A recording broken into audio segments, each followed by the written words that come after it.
girl. Okay, so let me show you guys over here on TikTok. So we're live, y'all, over on YouTube. Okay, that's me. I hope you guys will come hang out with us. So let me flip the camera around so I can show you guys. There we go. Come on and join us on YouTube on Real Talk Recovery. Please come hang out with us tonight. I love you guys, and I'll see you guys when you come over. Everybody on TikTok, come on over to Real Talk Recovery on YouTube, okay? Okay, I love you guys. I'll see y'all over there. Okay. Hey, guys. Hey. Hold on. I got my drink. Let me put some ice in this. Hey, guys. Okay. Hold on, y'all. I got to get some ice in my cup. Tonight, we're going to talk about the not yets. And what I mean by the not yets, I'm going to teach you. I'm going to show you all about what I'm talking about. I'm starving. I think I'm going to eat something here in a second, too. I made egg salad, you guys, because I watched this lady on YouTube or on TikTok. She eats these pickle boats with egg salad in them. And so, baby, I went ahead and made me some egg salad so I can put them in pickle boats. All right. Okay, what's up, my people? What's up? Whew. I'm sweating. I was getting so excited, y'all. Hey, Tor. Hey, Aaron. Hey, Haley. Hey, y'all. Thanks for coming over. Okay, y'all. So, for those of you guys that are unaware, I just got off of a TikTok live, and we was having a good time. So, we are going to talk about the not yets tonight, and I am super excited about it. Because I'm just really inspired tonight, and I feel like Stella's getting her groove back, y'all. Stella's getting her groove back.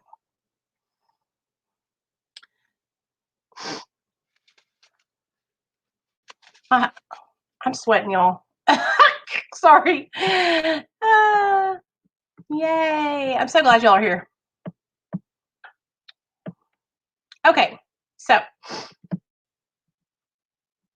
first and foremost, tonight is we're gonna do a Mara meeting tonight. So what I'm gonna do is I'm gonna get the link to the Mara, so that way you guys can find it if you need it. And I'm gonna read the Mara preamble, and then we will talk about. Hey, Dawn, I see you, girl. What's up? And if you got, hey, Dawn, if you're on Facebook, can you share this video for me in like the Faces of Opioids group, and then your group, and then my group? That would be cool. I appreciate it. So, okay. For those of you guys that are new to my channel, my name is Nicole, and I am a person in recovery. My recovery date is July 13th of 2015. I appreciate you, Dawn. Thank you. I really do appreciate it. You guys, I have been kind of like not on Facebook as much as I was like 2 weeks ago, but it's because I'm telling you guys right now, I know a lot of y'all are tired of hearing this. TikTok is where it's at. If you aren't utilizing TikTok, then you're missing out on some really serious connections, you guys. I have met so many amazing people there. And just so you know, it's storming really, really bad here. So if my Wi-Fi is going out, let me know. So Mara, Medication Assisted Recovery Anonymous, is a 12-step fellowship for people just like us. So I'm going to read to you guys the preamble, and it's one size does not fit all. Do you use prescribed medication to treat various drug and alcohol use disorders? Many people who utilize evidence-based science to aid in their recovery sometimes feel uncomfortable in their day-to-day lives. Additionally, a multitude of people on this healing path have even felt unwelcome at traditional recovery meetings. We understand. At Medication Assisted Recovery Anonymous, you are always welcome. Recovery is simply to recover from an unsafe lifestyle. So, let me read this to you. Medication Assisted Recovery Anonymous is a support group of people who believe in the value of medication as a means to recovery. We understand that our individual needs may not be the same, our backgrounds may not be the same, Our futures may not be the same. However, our desire to live a safe lifestyle joins us together. Non-judgment is our code. And you guys, we have Mara Zoom meetings like 2 or 3 times a day. Merk and Nikki and Mama all link those meetings in our Hangouts, Real Talk Recovery Hangouts recovery chat. If you guys are, if you're needing support or you just kind of want to be in the know and know when those lives or when those meetings are happening, you can join that chat. It's completely free and there's a bunch of people in there. I haven't been able to be in there as much as I want to, but I pop in from time to time and say hi and everything. So there's the link to that. Then here is the link for Mara.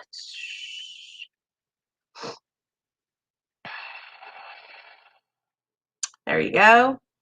Also, if you guys want to join, we have Patreon meetings every Sunday, which is Patreon is $2 a month, and it is just a group of recovering people that all hang out together, and we all do Codependent No More workbook together is what we've been on recently. So let me get that /real links, and more links. Okay. Hey, Simon, what's up, honey? Okay. So you guys, go ahead. My older Real Talk Recovery members, go ahead and greet the newcomers. Y'all know what to do. Y'all handle that. And I'm going to get into talking about some not yets. I'm also going to get the link if anybody wants to come up and share. So hold on just a second and let me get that so that way.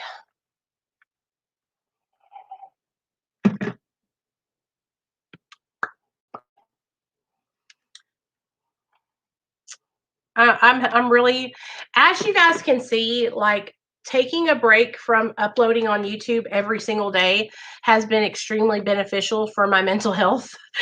I feel so much more re-energized and just like better. I just feel better. It can get to be a lot sometimes, you know? So I'm really happy about it. Okay.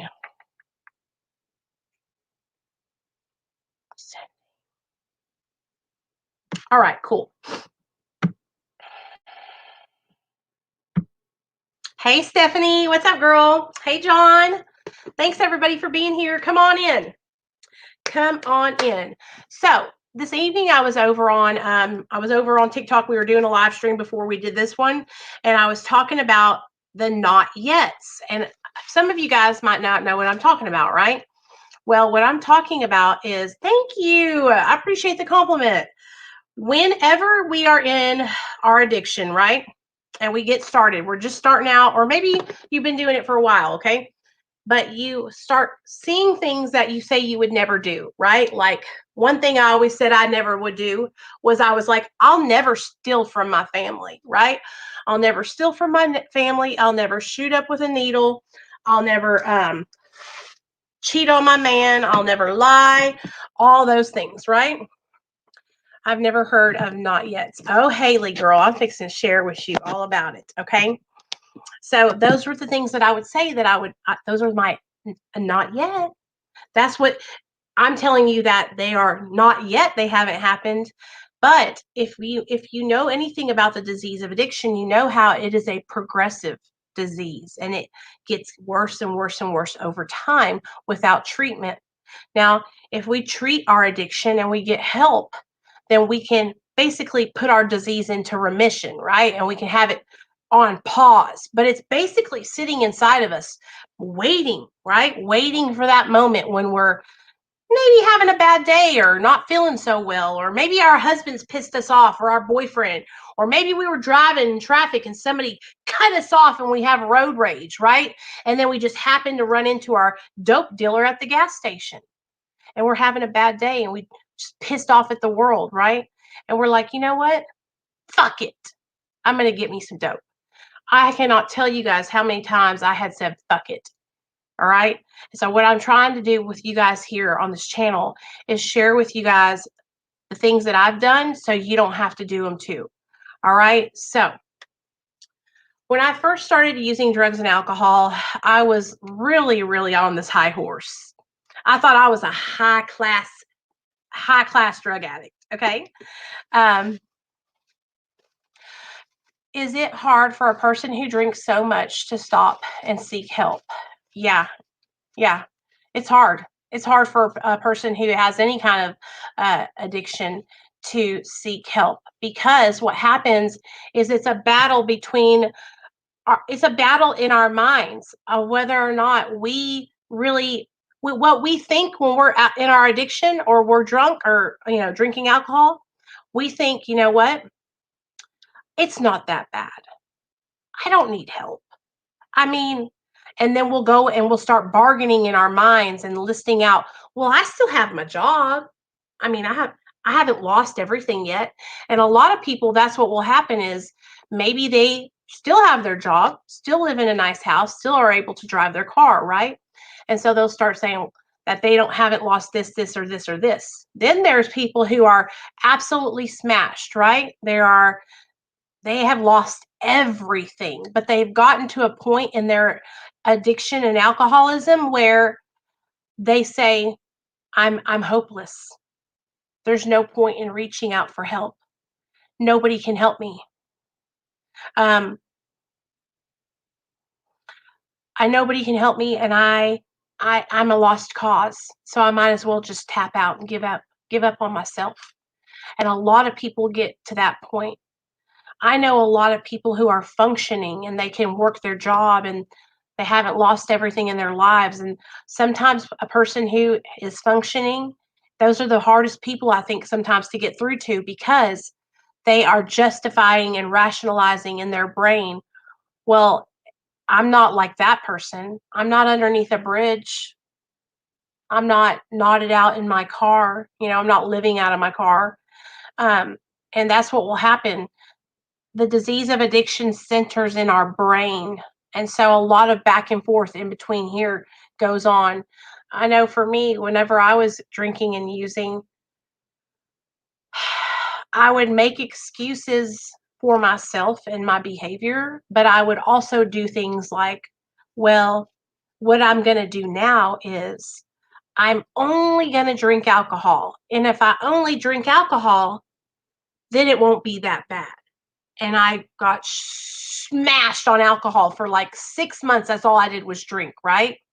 But then I started driving my car and I got pulled over.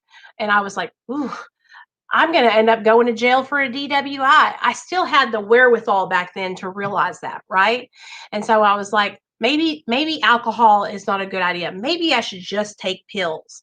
And we start bargaining and going back and forth and trying to find the magic potion that can get us high without any consequences, right? Without any bad things happening to us. Well, what happened to me was there was no magic potion that I could take, or any magic combination that would keep me from driving my car into a brick wall, or cheating on my man, or losing everything I had. I always took it to the level of extremity, and that's what happens to so many addicts and alcoholics. We go over the deep end. We don't know any in between. Okay? We don't know we don't know how to stop. And I am that person. And I had to learn that I was that person, you guys, because I was going back and forth and trying to experiment for so many years. And that experimenting got me nowhere, just so you know. Um, so, yeah, it is hard to reach out for help, you guys. And that's why I make videos and talk about letting people know that they can reach out to me and that they are not going to be judged, and that I will be there to support them, because so many people do feel ashamed and don't want to ask for help because they think that they're hopeless. They think that they're unable to be saved. What's going on out there? Hold on, guys. What's going on? Huh? What's going on out here?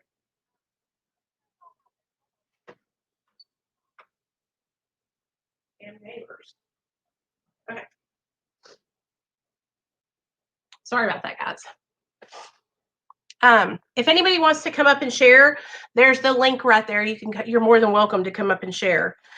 So, what I wanted to share with you guys is how it kind of started with me on my not yets. So, even I can remember as far back as me being in high school, and I saw all my friends like beginning to do like cocaine and take pills. And I was still in that, I was like 17 years old and I was still like just smoking pot and drinking alcohol and going to parties all the time.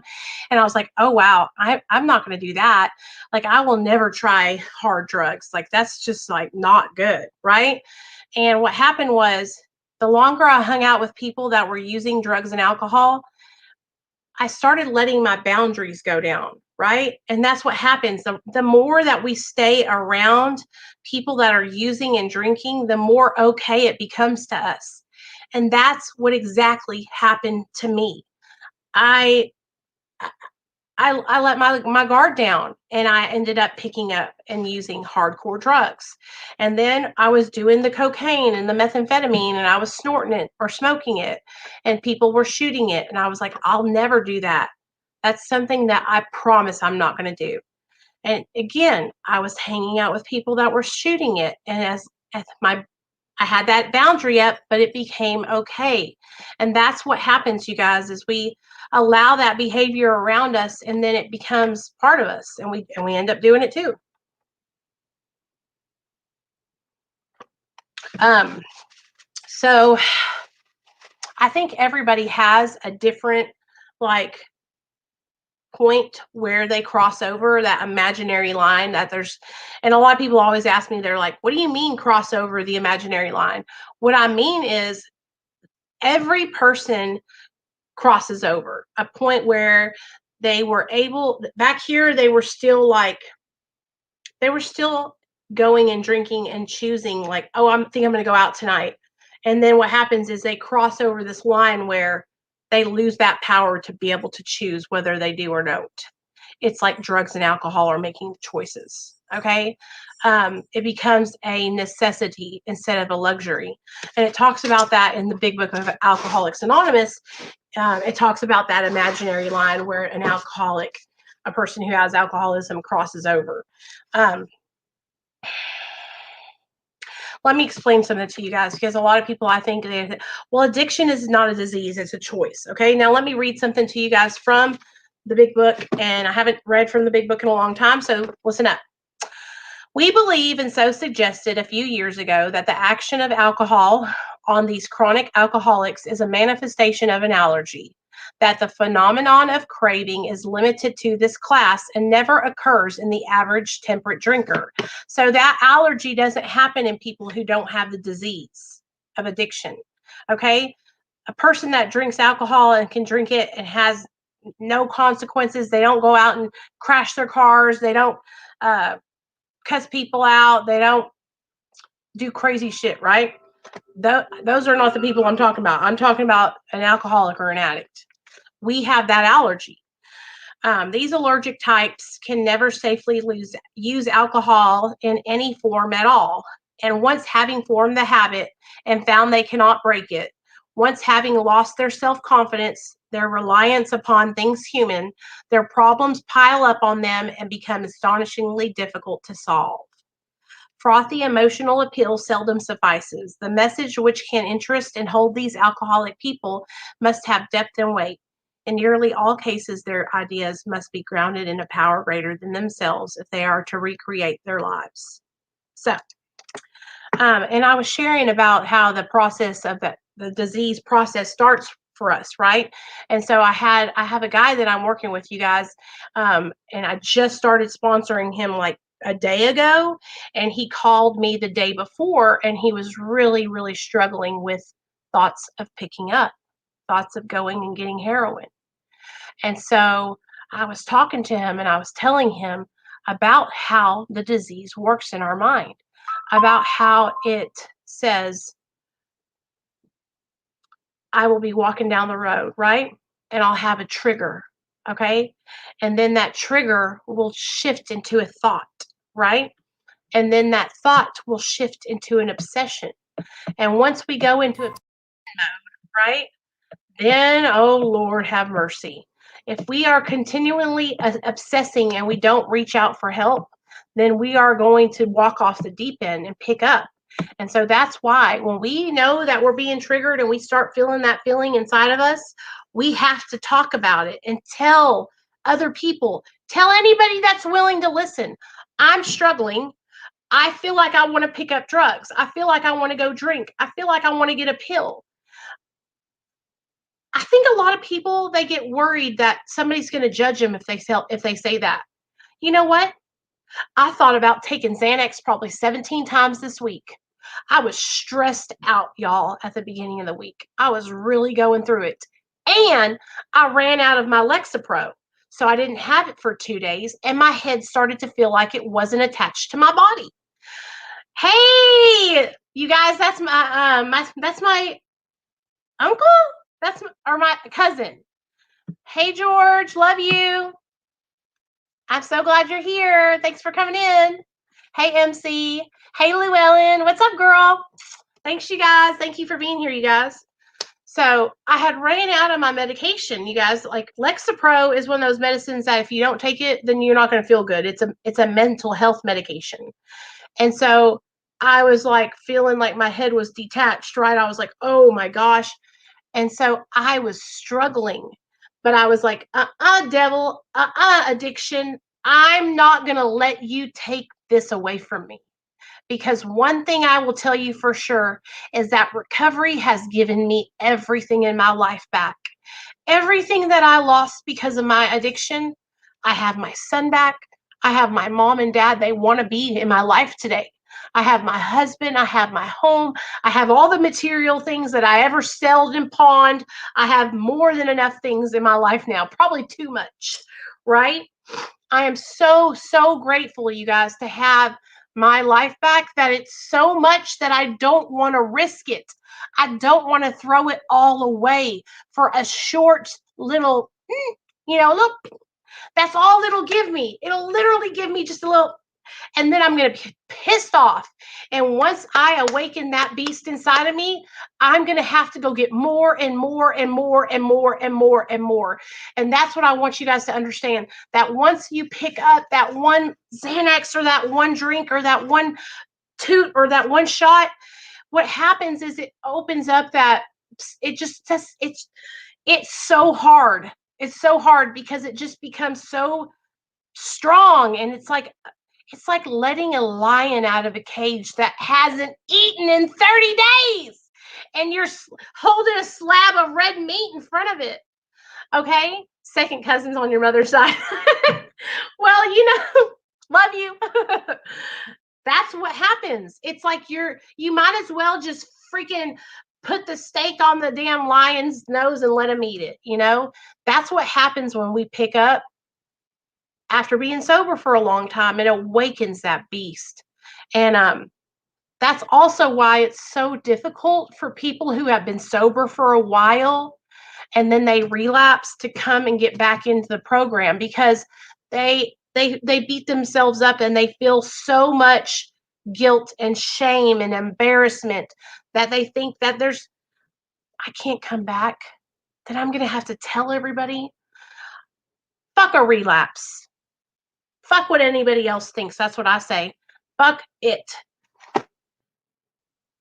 We have to stop making it such a big deal. And that you're losing something, right? When you relapse, yes, it is dangerous. No, I don't want you to die. I don't want you to. That's the thing. That is why I worry about people when they're in relapse, right? But what I'm trying to say is, when you relapse, you are gaining perspective and experience, okay? And you can learn from that. Hey, Jennifer, do not let your relapse be something that was just a lot. You just did it and you didn't learn from it, is what I'm trying to say. Use that experience to teach yourself something, okay? So what? Okay, you relapsed, all right? now what can we learn from that? What did I do? What was going on in my life? What triggered me? Who was I around? Was I stressed out? Was I working too many hours? Did I have a bunch of money in my pocket? Did I just get paid? Like, these are all things that we can be breaking it down and really look back at it. You know what I'm saying? The only reason why I say it's really difficult, you guys, is because it was really difficult for me. That's probably one of the main reasons why I didn't come back into the program from 2012 to 2015, because I was so ashamed and embarrassed. I was really freaking embarrassed, man. And it really held me back. You know, it held me back, that shame and embarrassment. And I could have been so much farther along if I had just admitted that I fell off and came back, right? Admitted that I fell off and got right back on track. But what did I do? Instead, instead I stayed in my relapse and I didn't get help for it. And so if I can give anybody any advice, it would be, don't stay in your relapse. Reach out, get help, tell on your disease. That's what I can tell you, because it has 100% been beneficial to so many people that I know that have struggles with relapsing. They reach out, they get help, they tell on their disease, and wham, bam, thank you, ma'am. They're back at it. They're back at it and they're with us. You know what I'm saying? So I want Real Talk Recovery to be a place where people know that they get support and they're not going to be judged no matter what. You know what I mean? And I think that we do a really good job of that, you guys. I think that everyone here knows that we truly care about their well being and that we don't want. I think it's really important. That's why I don't focus so much on coming on here and talking about, I've been sober for 5 years. I've been sober for 5 years. I've been sober for 5 years, right? I say my little recovery date at the beginning, and then we move past that, because I want you guys to know that I really only have this moment in time right now, and that I know that I could literally walk out the front door and relapse, die, get hit by a car. And after losing so much in my life from the disease of addiction, it has made me so grateful today. It has made me so grateful to have the peace of mind that I have. That's one of the things that has helped me the most, is the peace of mind that I have, you guys. Here, what link do you want, baby? I got you. The peace of mind that I have for my life that helps me stay on the right track, it is, I would never forget it. I would never forget it. There's Patreon link. Here is the Mara link. Okay. Um, Come on, I put the link in there, didn't I? Oh, that link. Here you go. Hold on.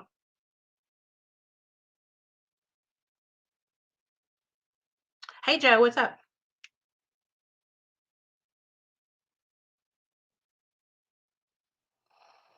Why wouldn't it let me?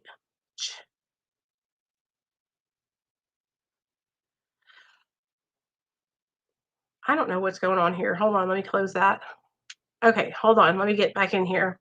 For some reason, it was not letting me go to the chat. Okay, there we go. Bam. There you go, Sky. Can you not see the links, you guys? Because is that what's going on? Is YouTube not showing? There it is. Okay, it's there. Never mind, it's there. So, hey, Kayla. Hey, everybody. Okay, that stupid chick. Girl, you know, every time I say your name, I'm like, bye, girl. Bye. Thanks for coming on.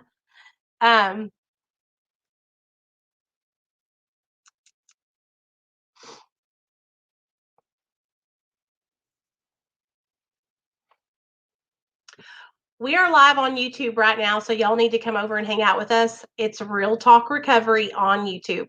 Or you can click the link in my bio and it'll take you to my YouTube page. Okay, Sky, come on.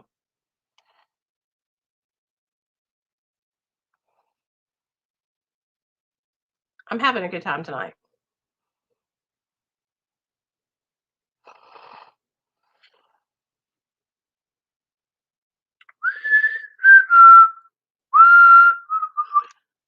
here she comes.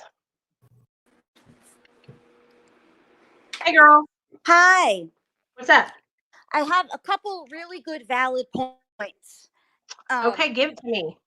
So the first one is I completely understand the not yet thing. I get it completely. I'm a perfect example of, you know, being a highly functioning addict for 17 years, right?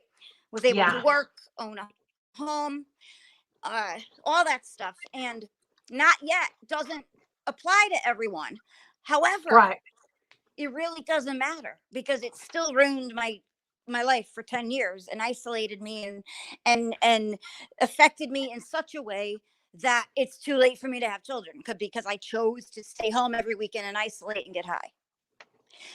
So when people say, I mean, I could easily sit here and say, not yet, obviously not, because 17 years, I never crossed that line because of my history with my husband. It doesn't matter. I'm still an addict. It still ruined my life. So there isn't one that's better than another or one that's really more functional than another. I mean, it's great to be able to still function, but it still ruined me inside. Like what I lost is priceless. It's more priceless than any job or home. Right. And that was my just big epiphany just now, is that I say that to myself a lot. I could talk myself into thinking I was just an abuser.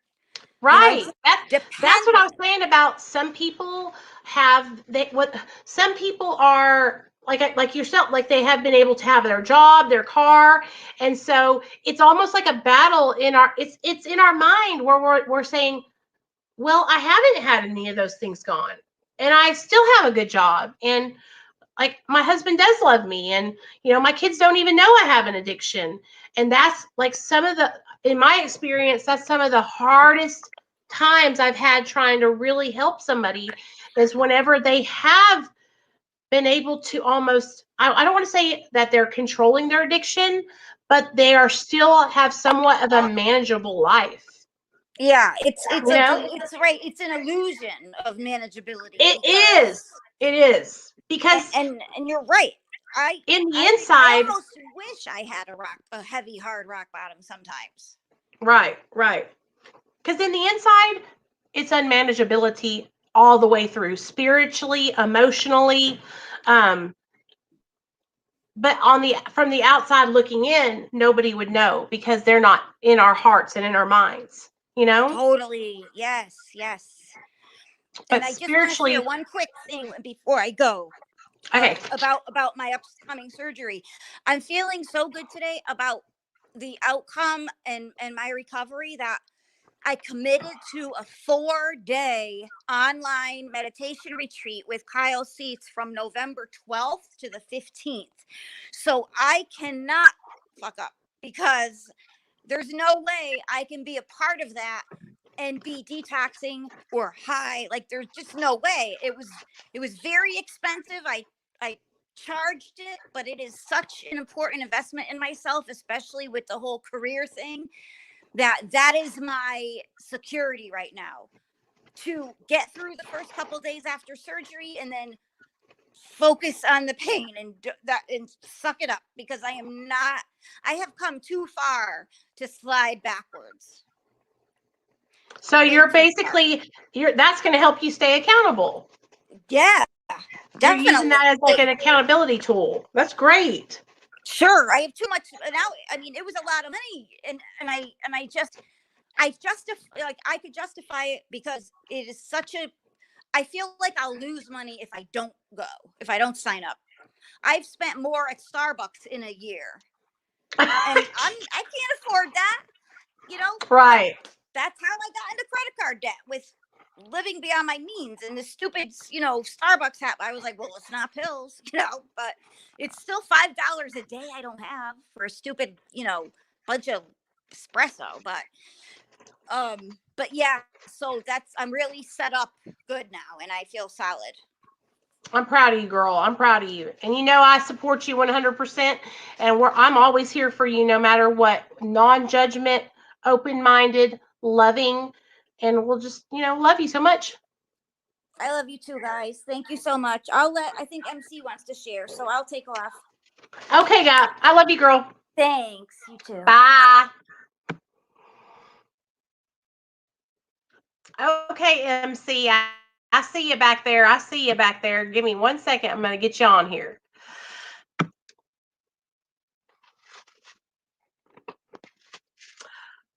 Can you hear me now? Hey, MC, unmute yourself, baby. You're muted. Unmute your mic. Oh, hello. There you go. Oh, he'll be back. He said hello, and then he went goodbye. Let me get the link. Okay, so I just dropped the link in the Facebook, you guys. If y'all want to come up, anybody from Facebook is more than welcome. You just got to click that link. And you guys, thank you everybody that's coming in and hanging out with us tonight. Like, the main purpose of my channel and Real Talk Recovery is to really be about non-judgment, just like we believe in Mara. Non-judgment, all-inclusive recovery support for all people, all shapes, sizes, no matter what your addiction was, no matter what pathway to recovery you're utilizing. We want to support you and we want to be here for you. So let me, MC, you keep on disconnecting yourself, sweetheart. I really want people to understand that. It's so important for me, for you guys to know that, like, there's more than one way to recover. Okay. And I have, really worked hard in my own recovery. And I am so proud to be where I'm at today and to have the opportunities that I have. But even though I've worked so hard and so long and put in so much work, still to this day, I have to go against discrimination. I have to go against people who say that I shouldn't be sharing my story and that I'm not in recovery because I am utilizing 1.5 milligrams of Suboxone. And I'm still going to continue to share and work hard because the stigma surrounding MAT still is alive and well in this recovery community. And you guys would be so surprised how many opportunities that I have been blocked from because of the medications that I'm prescribed. And I'm prescribed mental health medications that if I stop taking, my mental health would decline so quickly that you guys, I wouldn't be alive probably. And so being on Lexapro and Wellbutrin has helped me to be a healthy, functioning member of society and to not be suicidal, you know what I mean? And so I wish that people in the recovery community had that same support for people that were on MAT as they would for somebody who's utilizing a medication for mental health. Because if we get down to it, that's what addiction is. Addiction is a mental health. It's a disease of the brain. And so people who are utilizing MAT are just utilizing treatment for their disease. And whether or not they decide to utilize that medication for the rest of their life or short term, shouldn't be really any business of anybody out there. But I made my business public because I want people like you to know that you have support here and that you do not have to worry about anybody ever judging you on Real Talk Recovery, and that there is a place for you. And so let me let my dog out to pee, y'all. Go.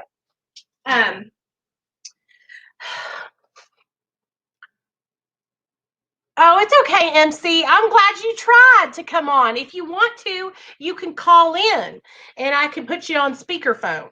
So it's totally up to you. It's storming bad here in Arkansas, you guys. I love that you're out there educating people, Nicole. Molly, girl, you already know. I'm going to continue doing what I'm doing. I am so lucky, you guys. Like, I had gotten a little discouraged about a month ago because I had applied for a peer support specialist here in Arkansas. And here in Arkansas, the people don't believe that I'm sober. They think that I'm still in treatment because I'm on Suboxone.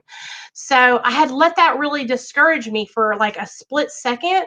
But what I've realized now is that those people are really missing out. because I have so much to give and I want to help so many people. But applying for a position like that was really just limiting me to Arkansas. And here I am on Real Talk Recovery going global, baby. We just hit 14,000 people over on TikTok, y'all. And we just hit 6,000 over here on YouTube. And we just hit 5,000 over on Dr. B's channel and almost 50,000 on TikTok. So we're not just focusing on the state of Arkansas. We're focusing on all 50 states and all over the country in the United States of America. Baby, like I said, we're going global. We're going global. And so as long as I have air in my lungs and breath to breathe, I'm going to continue to educate people about Suboxone and the benefits that it can have for somebody like us who have been through the trenches in our addiction, who have been unable to, get any kind of normalcy in our lives. And look at me, you guys, like I was literally a gutter rat. And now I'm up here getting to share my story with thousands and thousands of people every single day. And another thing that is so amazing to me, I had this lady reach out to me, you guys, and I just emailed her back. And she asked me to come and talk to a whole group of doctors and stuff. And like, I would never have that opportunity if it wasn't for all of you guys. You guys have helped me so much to know that what I'm doing is right. I was so discouraged and I felt so alone for such a long time. And I started sharing with people what I was like, how I felt and how much God, medically assisted treatment, and Mara have helped me in my life. And sharing that with people was hard for me because a lot of people are stuck in the fucking twilight zone here in Arkansas, y'all. Stuck in the Stone Ages. But then I found these amazing people in California. Then I found these amazing people all over the United States that are like light years ahead of us here in Arkansas. Any person with a freaking brain can come over here and sit on this channel and see that my heart and my soul is literally here to help people. That's all I want to do is help people to not die. All I want to do is be able to support other women and other men. Now, I know sometimes, I got to be careful with the guys, but I am all about being there for anybody. And I am set healthy boundaries with those people. And I am learning every single day, you guys, how to be the best version of myself. And I have all of you guys to thank for that. I have Dr. B and Dr. G to thank for that. Austin, those are my mentors. These are people who have told me, like, don't listen to what the naysayers say. Don't listen to what other people tell you, because Nicole, you've got this. You're doing the right thing for you. And I had to realize that what I'm doing is good for me. And see, nobody else knows what's good for you. Okay? A lot of people get stuck in this one-minded mindset where they think that everybody should believe that Jesus Christ saved them from addiction. And the truth of the matter is, even though God is my higher power, not everybody believes that. And when we only talk about that, we are totally excluding a whole group of people. When somebody comes into a meeting or a live stream and all you're talking about is God and everything is spiritual based, it's like hard for a drug addict who's in active addiction to connect to that. So what happens is they're like, well, God doesn't love me. God abandoned me, because that's how I felt. And the only reason why I know this, you guys, is because that's how I felt. When I was in active addiction, I didn't want to walk into a meeting with people and hear them talking about Jesus saving them. I wanted to walk into a meeting and I wanted to hear, how did they go through the gutter? What happened to you when you were out there? And how did you get out of there? And if you utilize, that is why I'm telling you guys right now, I will not stop sharing about the shit I went through in my active addiction.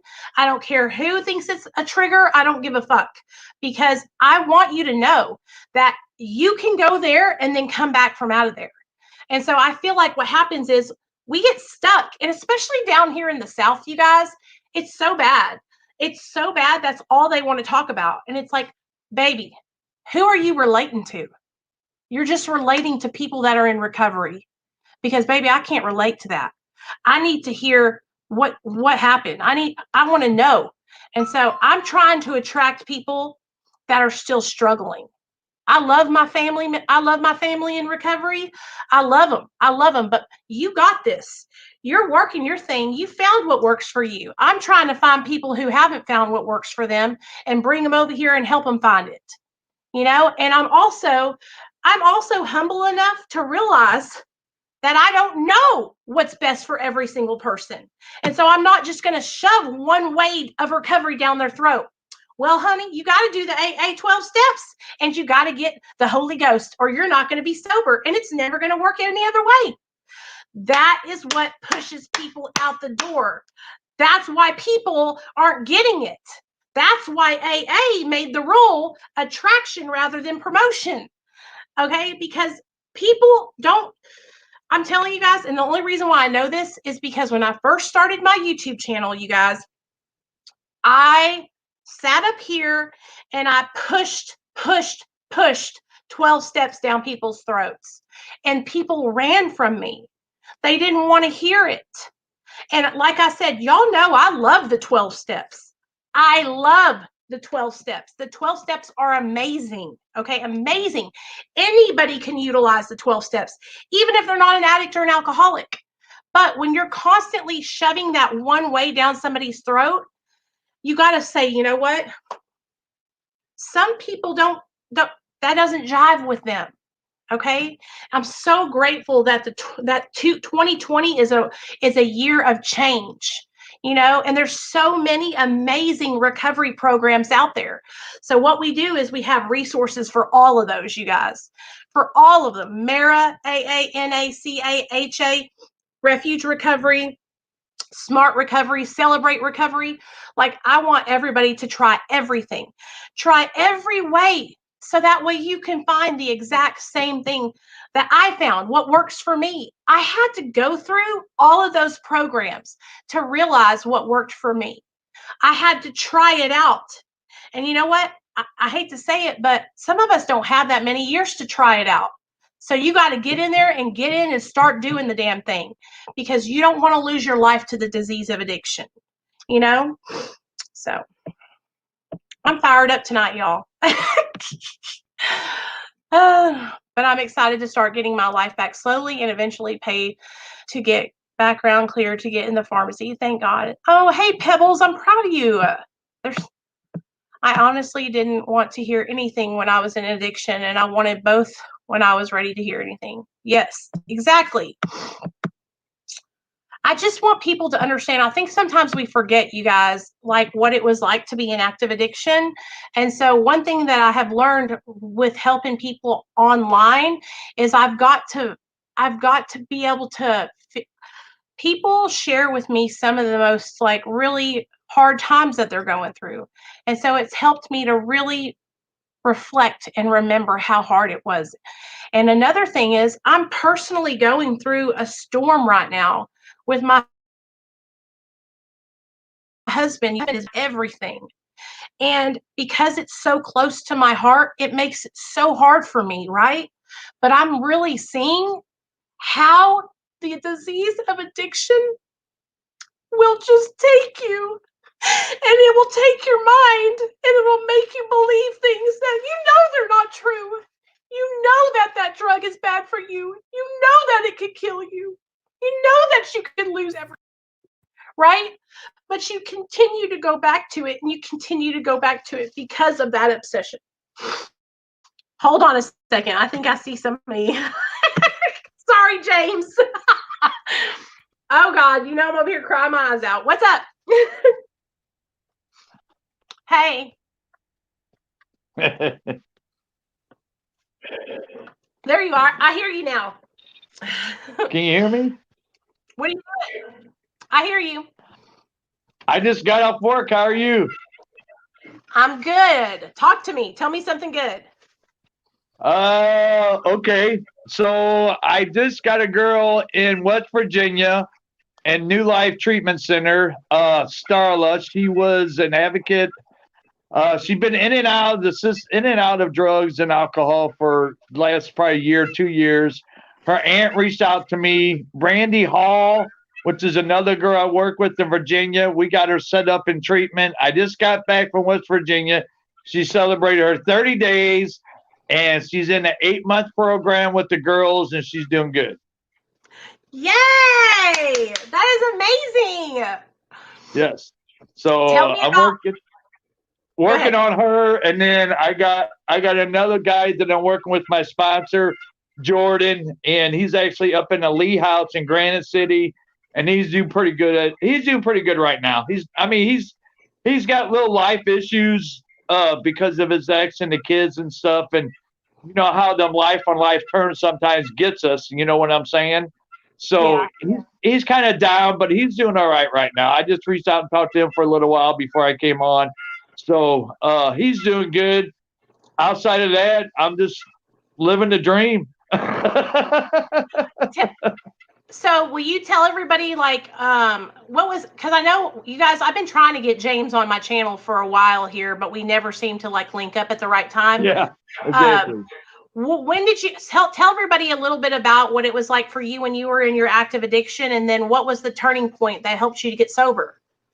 Well, you know, my thing was I was more in with the females and the strippers, and you know, I was dealing for them and buying for them and getting the attention of the girls, and you know, and having everything that I needed. And it's been a while, you know. A lot of my using days were in the streets with the strippers. I mean, that's the big one, you know, and doing what I had to do to survive.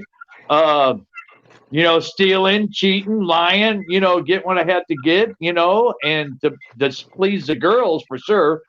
And then down the road, you know, I decided that I needed help. My family, my dad was an alcoholic, and my mom said, hey, you know what, if you two don't get help, I'm divorcing you. So me and my dad both got treatment. I got out in 97 from Gateway Treatment Center. So I got 26 years in.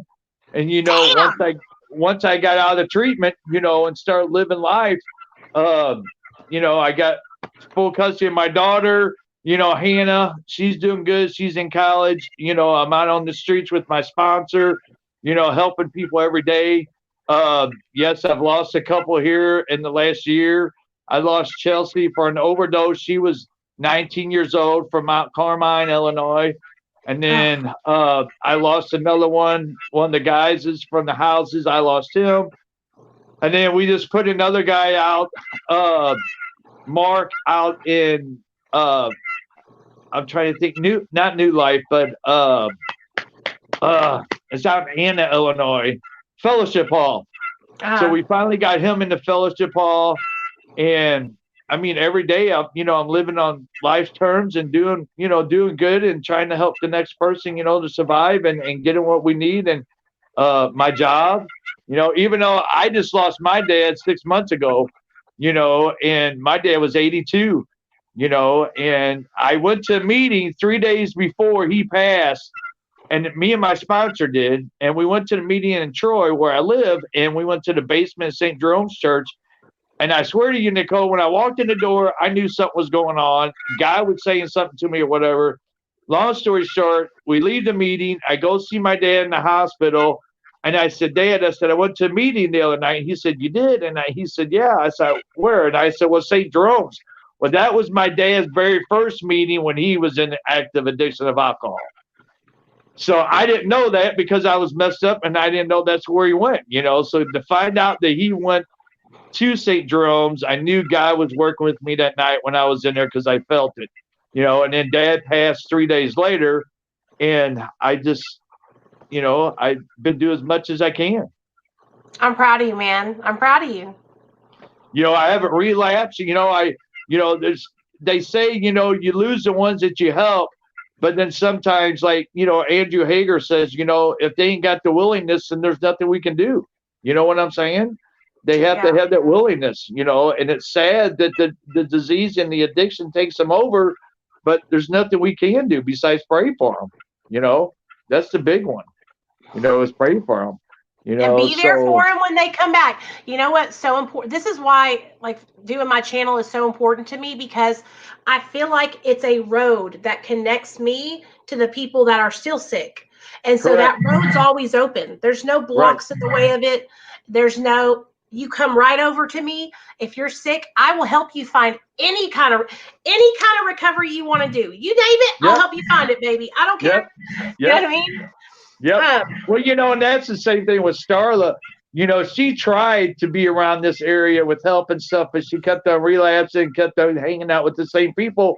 So me and Brandy Hall and her aunt and then her mom, you know, we did an intervention, and I said, here's the deal. I believe the best thing for her to do is go out of state, get somewhere that she don't know nothing about, and let her live life on life's terms and do what she has to do. And to this day, 30 days was the 18th of October, and she's doing well. That's awesome. That's amazing. So what do you do? You know, and Nicole, you know, we got to change the people, places, and things sometimes. We I have know. Yeah, to, you I know, believe that. even though it hurts, we have to. And she has a son. You know, her son thinks that mommy's in the hospital, but that's okay for now because he's young. You know what I'm saying? He's young. That's okay So for now. I know so many women that they get sober and they want to rush back to their kids. And it's like, take Correct. your time. Take your Yep, time. yep. Get a good foundation, a good 6 months to a year, man. And Yeah, and that's then- why, you know, that's one reason why we chose this treatment center in West Virginia, because it is 8 months, and the first 30 days is like lockdown. They can't do Yeah. shit for the first 30 days, you know. So I follow these kids on TikTok, and they're in like this treatment center, right? But Right. the treatment center lets them have their phones. They let them go get coffee from Starbucks. And I'm like, what treatment center are y'all at? Because when I was in treatment, they had us locked down. We couldn't have our Yep. phones. You know what I'm saying? yeah, It's like really a different situation out there now, you know, like you know, and you that's gotta what stinks. find people who really, That's what really stinks. care. Yep. And it, you know, that's what makes me mad about some of these places. You know, you don't have wellness coaches all the time, or you don't have psych doctors, or you don't have, you know, big brother, big sisters, or whatever the case may be, to come in and check on them, you know, every other day or every week or whatever.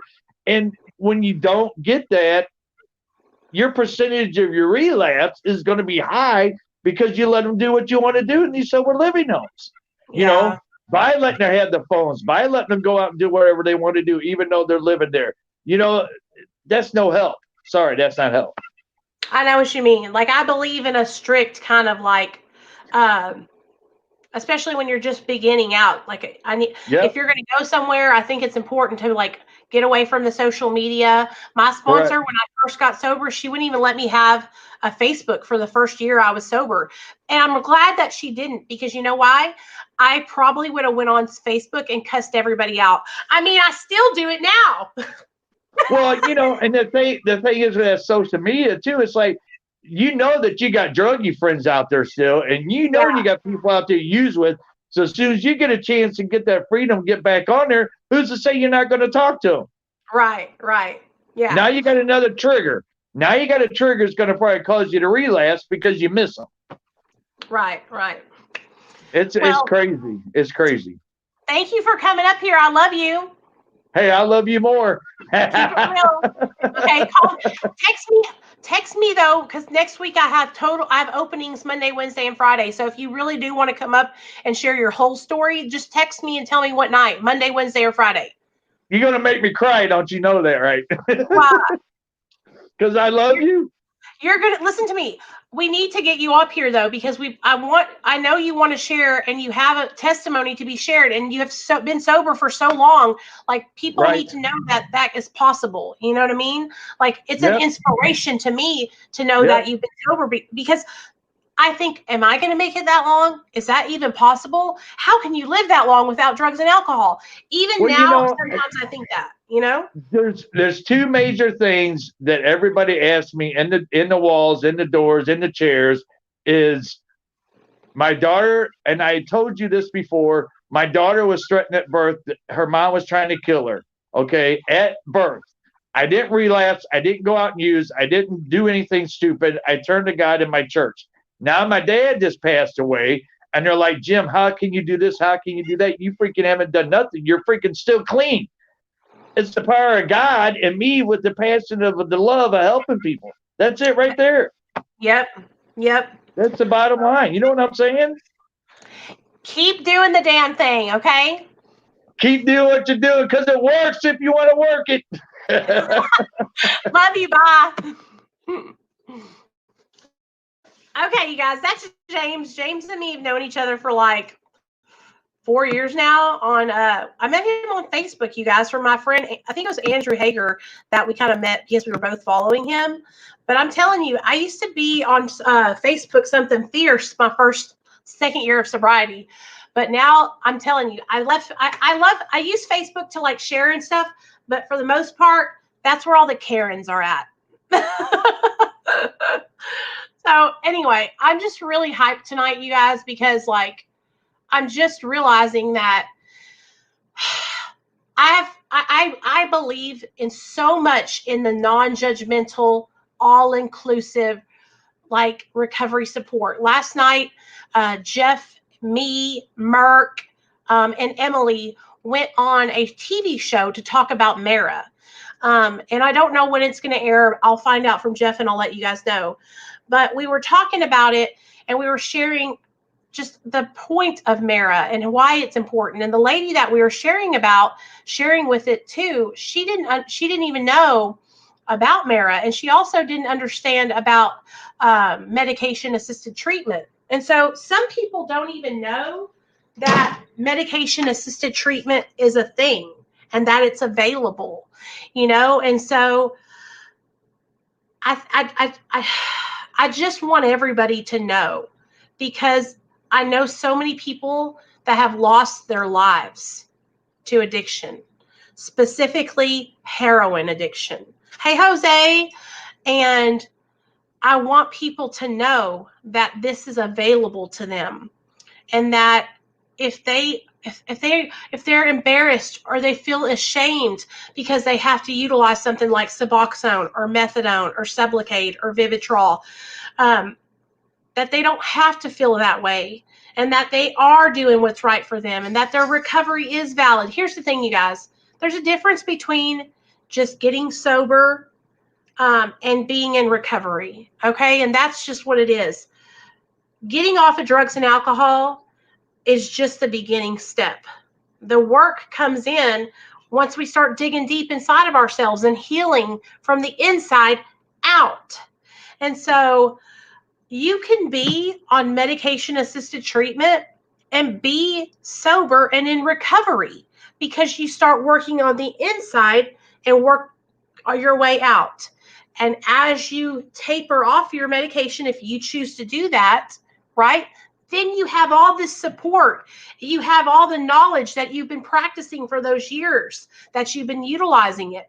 And so I'm just realizing that my pathway and my passion is like really here to help people understand that, you know, there's a whole group of people out here that are in recovery that are utilizing medication-assisted treatment.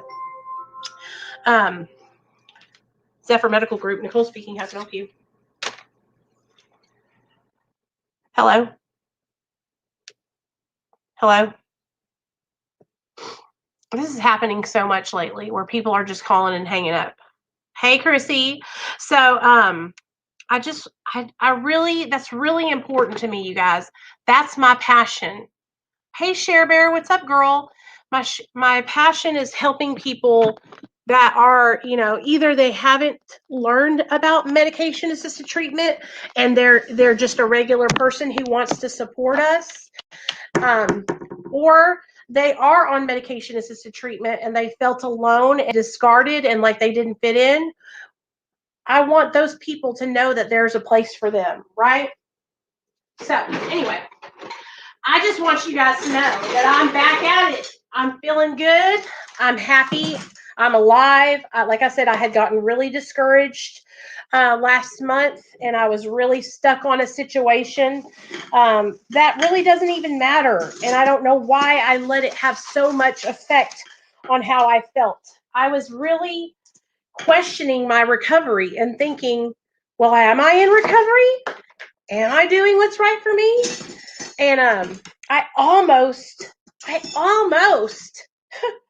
let that affect me, and I really, I cannot believe that, because I have been working so hard to get to where I'm at and know that what I'm doing is right for me, and I didn't get here overnight.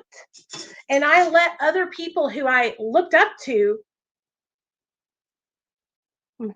make me question that about myself. And so I'm glad that I snapped out of it, because that was some dumbass shit right there.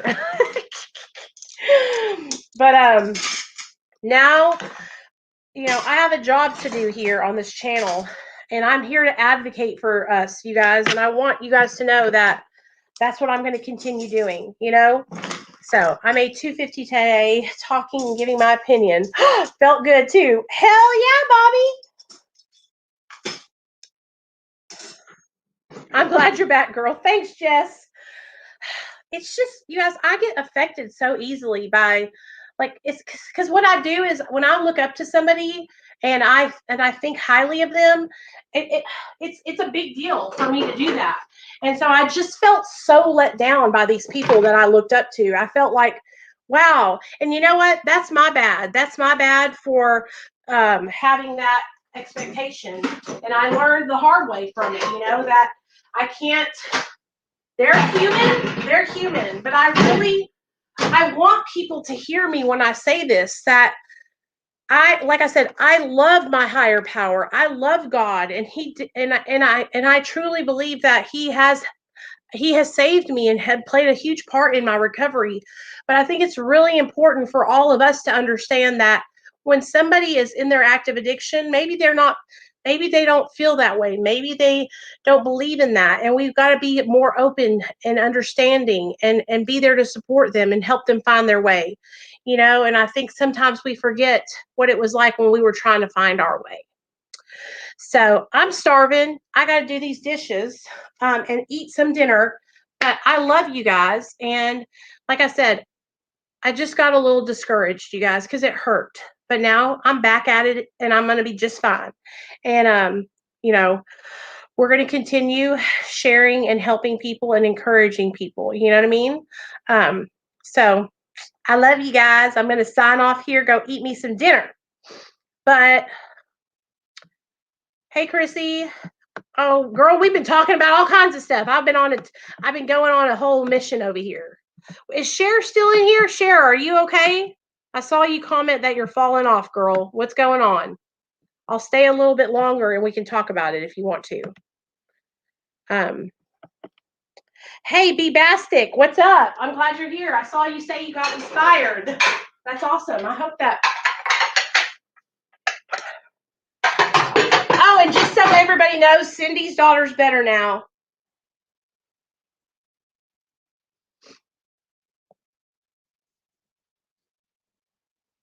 Is Cher still in here, you guys? Or did she leave out? I'm going to call Cher. Cher, I'm going to call you, okay? All right, I love you guys. Hasta mañana.